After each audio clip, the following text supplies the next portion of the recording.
amigos, sou Claudete Moura, estamos trabalhando nessa divulgação, nesse estudo do Livro dos Médiuns, que é um livro essencial para quem quiser conhecer a mediunidade, trabalhar com a mediunidade, é seguro.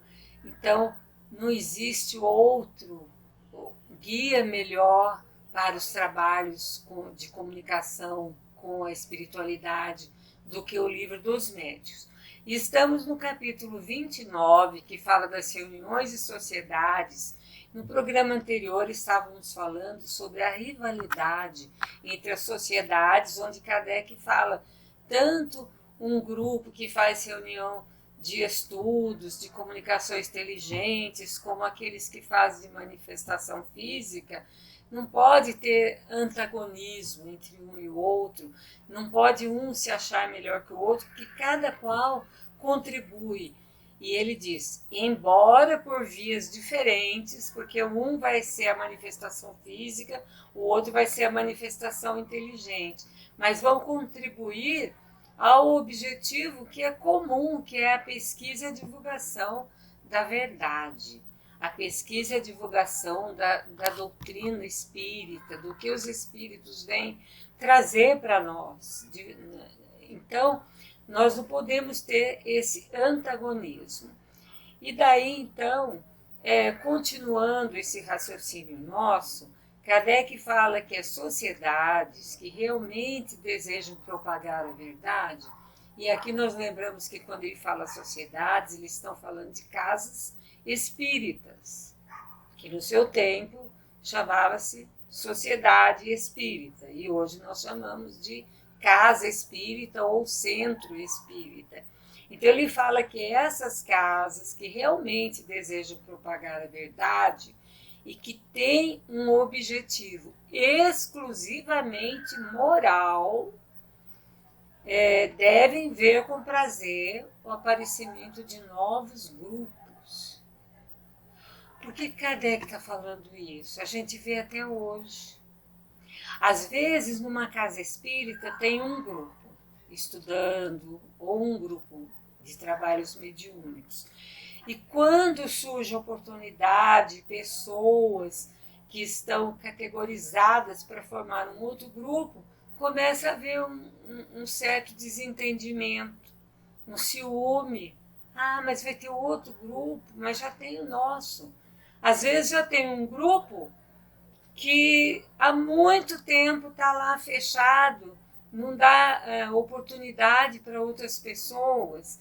Eu fui chamada uma vez numa casa espírita enorme para dar um curso de formação de desenvolvimento mediúnico para pessoas que já tinham feito todo tipo de estudos sistematizados nas obras básicas. E o que elas precisavam? Elas precisavam de reuniões práticas. E elas não tinham oportunidade, porque a reunião que tinha na casa, que era muito antiga, de 20, 30, 40 anos atrás, não admitia nenhum elemento novo na reunião. Então, o que nós fizemos? Nós formamos grupos novos. E daí vocês precisam ver a ciumeira que aconteceu de achar que esse outro grupo não estava agindo direito, inclusive muitas críticas ao comportamento do grupo. E não era tudo dentro de Kardec, do estudo de espiritismo. Então, e eles que estavam ali parados no tempo, que eles não estavam se instruindo para evoluir. A doutrina espírita é uma doutrina que evolui, que progride. É claro que o principal da doutrina, o corpo doutrinário, não vai mudar nunca. Mas a cada oportunidade que os espíritos sérios vêm trazendo mais coisas sobre o mundo espiritual, sobre o comportamento dos espíritos, nós temos a oportunidade também de conhecimentos novos.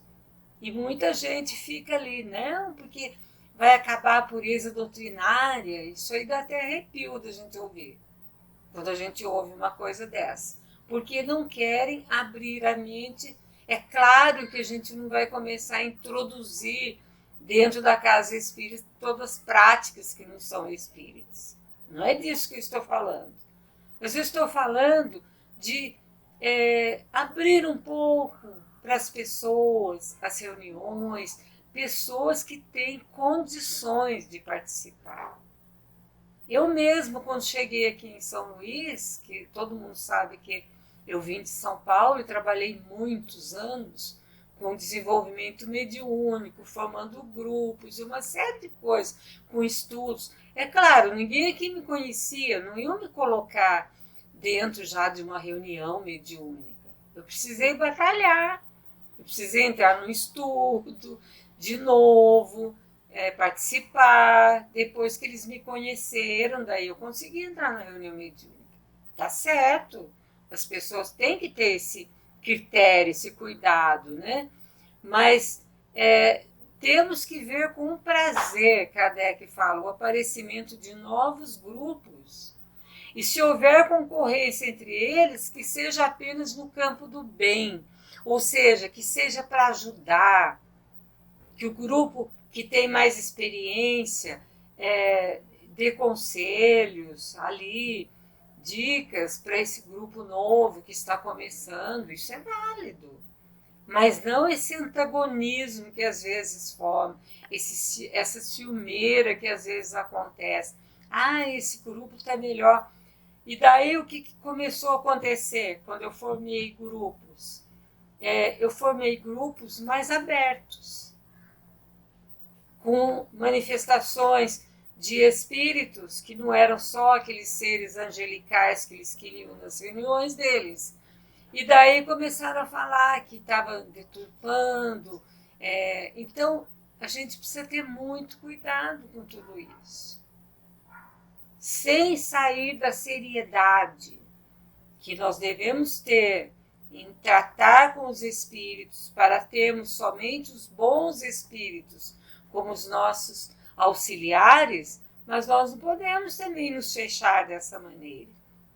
Não dar oportunidades para as pessoas. Aí fica aquela coisa fechadinha, só deles, que não entra ninguém.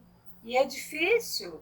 Eu lembro uma reunião de estudos que tinha num centro que eu trabalhava. Há muito tempo essa reunião tinha uma coordenadora e um povo que seguia sempre, há mais de 20 anos. Quando chegava alguém novo que queria participar do estudo, eles olhavam com um olhar diferente as pessoas. Se a pessoa chegava fazendo uma pergunta que ela queria se esclarecer, as pessoas queriam, sabe, como? Não é possível fazer essa pergunta. Lógico, a pessoa está chegando, não está sabendo de nada. E eles não, eles estavam estudando 20, 30 anos, quase a mesma coisa. Eles tinham obrigação de saber. Então, a gente precisa ter cuidado com essas coisas dentro da casa espírita. Que essa concorrência seja apenas no campo do bem, só para ajudar. Ah, eu estou vendo que aquele grupo está precisando de ajuda, está meio enfraquecido, eu vou pegar um elemento desse grupo, vou colocar lá para ajudá-los. Na prática do bem, no sentido de ajuda, que provem a sua superioridade na prática dos ensinos que recebem. Tanto tempo estudando e não serviu para nada. Na hora da prática, na hora de provar que aquele estudo surtiu efeito na pessoa, ela vai agir dessa maneira, criticando, duvidando do trabalho do outro. Não é possível, né? Então, que prove a sua superioridade através da prática dos ensinos que recebe. Porque, daí sim, esse é o melhor critério para distinguir as sociedades ou os grupos que estão no melhor caminho. Daí a gente vê que eles estão bem intencionados e estão no caminho melhor. Bom, concluindo, Kardec diz: se o Espiritismo deve realizar a transformação da humanidade, e nós sabemos que isso é uma verdade, que o Espiritismo veio para ajudar na transformação da humanidade. E essa humanidade só vai se transformar quando cada um de nós nos transformarmos individualmente. Então, ele fala, se o Espiritismo deve realizar a transformação da humanidade, e isso só vai ocorrer com o melhoramento das massas, porque até hoje a gente está vendo que, de uma forma geral, as massas não estão bem informadas, ainda estão cheias de picuinhas, ainda estão com sentimentos inferiores. Não todas as pessoas, mas de uma forma geral, a gente vê esses comportamentos, principalmente quando se trata de massas. Então, o que vai fazer, como vai se dar esse melhoramento, como é que vai se dar essa transformação? Só se dará gradualmente. É impossível eu pegar um povo que não tem cultura nesse sentido da religião, da espiritualidade, e de uma hora para outra esse povo já se transformar. Não é possível. Isso aí vai ser uma coisa gradual, pouco a pouco, pelo melhoramento dos indivíduos. Por isso que a gente tem que trabalhar as pessoas individualmente. Porque quando elas melhorarem individualmente, vai melhorando o seu meio familiar, o seu meio social, o seu bairro, a comunidade onde ela atua, o local onde ela trabalha. As pessoas vão notando esse comportamento. E esse comportamento, ele faz com que as pessoas também queiram ser assim. Emmanuel fala o seguinte, a palavra convence, mas o exemplo arrasta. Eu posso falar para uma pessoa um monte de coisas boas. Olha, você tem que fazer isso, você tem que melhorar, você tem que ser mais calmo, mais paciente. Eu posso falar uma ladainha para a pessoa. E ela vai falar, tá bom. Será que ela vai fazer tudo isso? Não. Mas se ela perceber que eu ajo da maneira que eu estou falando, se eu tenho essa autoridade moral para chegar para a pessoa e falar assim, olha, nesse ponto você tem que agir com mais paciência, com mais calma, e ela vê que eu ajo assim na minha vida, é claro que ela vai também querer fazer da mesma forma. Então, Emmanuel está certíssimo. A palavra convence. Eu posso falar 1000 coisas para a pessoa, mas o exemplo arrasta. Muitas pessoas se espelham no exemplo de outras pessoas. Uma pessoa, por exemplo, como Chico Xavier, ele é um exemplo. Ele é um exemplo para muitas pessoas, não só para espíritas, porque ele é querido por elementos de todas as religiões. Ele é respeitado. Por quê? Pelos seus exemplos, pelo seu comportamento, pela sua bondade. Então, é isso que nós temos que fazer, né? Então, o Espiritismo deve transformar a humanidade, mas nós sabemos que não é para hoje, nem para ontem. Isso aí é gradual, pouco a pouco.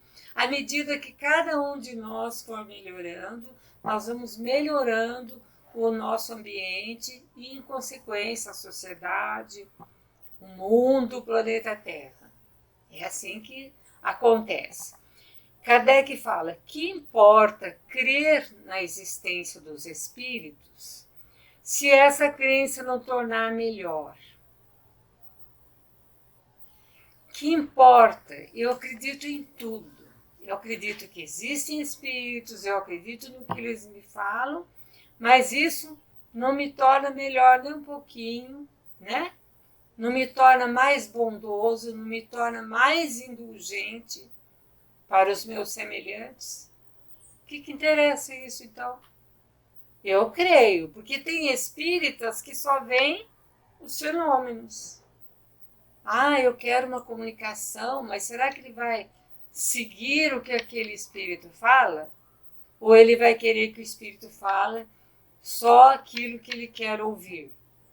O seu espírito vem com um puxão de orelha para ele, ele já acha que esse espírito não é do bem, esse espírito é um mistificador, porque ele não quer ouvir a verdade, às vezes. Então, veja bem, que importa se eu acredito na existência dos espíritos, mas eu não mudo nem um pouquinho a minha maneira de ser. Eu não me transformo, eu não sou mais humilde, eu não sou mais paciente. Numa adversidade na minha vida, eu não dou exemplo de humildade, de paciência. Então, quer dizer, eu adoto aquela crença para mim, eu creio nos espíritos, mas quando chega na hora do meu testemunho, eu não dou conta. O que adianta isso? Não adiantou nada. Ou seja, a pessoa entrou no espiritismo, mas o espiritismo não entrou na pessoa. A pessoa acha que está dentro da doutrina, mas a doutrina não está nela. Porque quando que nós provamos que a doutrina está dentro de nós? Quando nós nos comportamos de acordo. Então, fica aí para a gente pensar bastante, né, nessa semana a respeito de que o Espiritismo vai transformar a humanidade, mas enquanto cada um de nós não nos transformarmos, a humanidade também não vai ter essa transformação tão esperada. Então, hoje nós acabamos o nosso programa aqui, Claudete Moura, para o divulgar.net.